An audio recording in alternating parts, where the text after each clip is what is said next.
no longer have to be tied down. You no longer have to be filled with demons. There is a way out, and his name is Jesus Christ. His name is Jesus Christ. It says in 1 John 1:6-10, if we claim to have fellowship with him and yet walk in darkness, we lie and do not live in truth. But if we walk in the light, as he is in the light, we have fellowship with one another. And the blood of Jesus, his son, purifies us from all sin.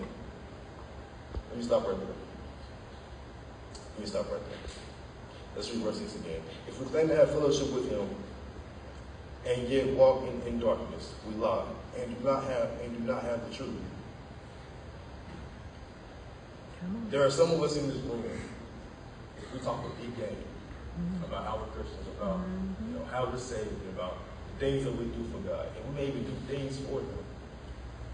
But if you don't have fellowship with him, that's the key. If you don't have fellowship with God, none of that other stuff matters. Amen. None of that other stuff matters. It goes on to say in verse 7, but if we walk in the light, as he is in the light, we have fellowship with one another. And the blood of Jesus, his son, purifies us from all sin. It is not only the blood of Jesus that purifies us from all sin, but the way we get access to that is by turning away.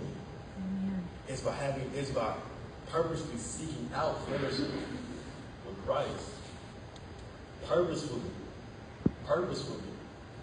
That doesn't mean at nighttime, after you had a whole day of sin, you're like, oh God, I'm gonna pray tonight. Father, forgive me. Our Father who art in heaven, hallowed be thy name, thy kingdom come, thy will be done, on earth as it is in heaven, and the whole rest of it. And then Father, forgive me, because honestly, that's what I used to do. Literally, what I would do is sin for the whole day, pray the Lord's Prayer at nighttime, and ask him to forgive me. And I would just do that on the cycle. I wasn't seeking true fellowship with God. I was seeking a reward that I was not worthy of earning. But through Jesus Christ, through true fellowship with Jesus Christ, we're able to have the reward in heaven. We're able to be with the Father. Does that not excite you?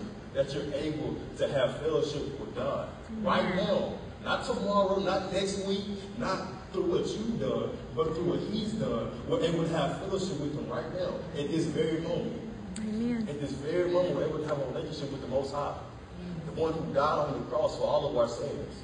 The one who took our place on the cross and took all of the beatings. We're able to have a relationship with him right now. Does that not amaze you? Does that not give you excitement? Amen.